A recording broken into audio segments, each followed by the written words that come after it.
एक जिंदा सांप राजा की लड़की के पेट में रहता था। सांप ने राजा की लड़की को अपने वश में किया हुआ था। जब रात होती तो वो कुछ देर के लिए राजकुमारी के मुख से बाहर निकलकर जंगल की तरफ चला जाता और सुबह होने से पहले ही वो फिर से उसके अंदर चला जाता। राजकुमारी इस बात से बिल्कुल अनजान थी कि उसके अंदर एक सांप ने डेरा डाला हुआ है। अनजाने में वो पूरी तरह से उस नाग के वश में थी। राजमहल में किसी को भी इस बात की भनक तक नहीं थी कि राजकुमारी के अंदर एक 7 फुट का सांप रहता है। सभी यही समझते कि पता नहीं राजकुमारी को क्या बीमारी लग गई जिसके कारण वो हमेशा अचेत रहती है। बड़े से बड़े वैद्य और हकीम भी इस बात का पता नहीं लगा पाए। लखन जब राजमहल के अंदर गया तो उसने देखा कि वहाँ पर बहुत सारे वैद्य और हकीम राजकुमारी को ठीक करने के लिए लगे हुए हैं। एक कोने में खड़े होकर चुपचाप लखन ये सारा माजरा देखने लगा। जब शाम का समय हुआ तो सभी हकीम और वैद्य धीरे धीरे करके वहाँ से चले गए। तब लखन राजा के मंत्री के पास गया और बोला, मंत्री महोदय, सभी अपना प्रयास कर चुके हैं, अब एक मौका मुझे भी दिया जाए।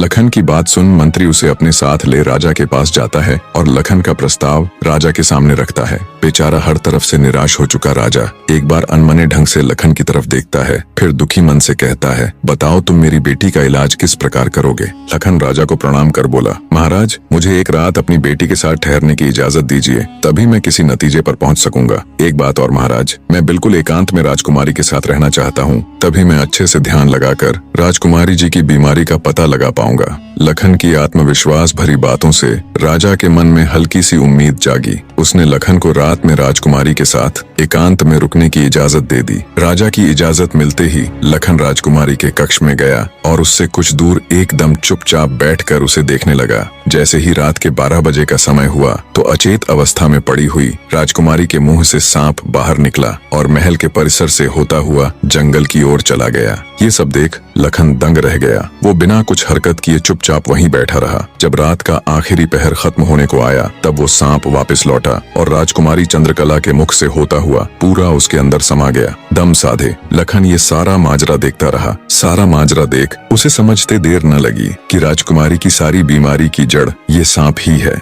सुबह हुई तो राजा चंद्रसेन डर और बेसब्री के मिश्रित भावों के साथ लंबे लंबे कदम रखता हुआ अपने मंत्री के साथ राजकुमारी के कमरे में आया और बेसब्री से उसने लखन से पूछा, बताओ लड़के, तुम किस नतीजे पर पहुंचे? क्या मेरी बेटी ठीक हो जाएगी? लखन बोला, महाराज, मुझे राजकुमारी की बीमारी का पता चल गया है और ईश्वर ने चाहा तो वो जरूर ठीक हो जाएगी। आप मुझे एक रात का समय और दीजिए और मेरे लिए एक तलवार, एक मिट्टी से भरी हुई बड़ी सी बाल्टी का इंतजाम कर दीजिए। लखन की बात सुन राजा को बहुत सुकून मिला। उसने मंत्री को लखन के द्वारा मांगा गया सारा सामान उसे देने का निर्देश दिया। अब सभी को इंतजार था तो बस रात का।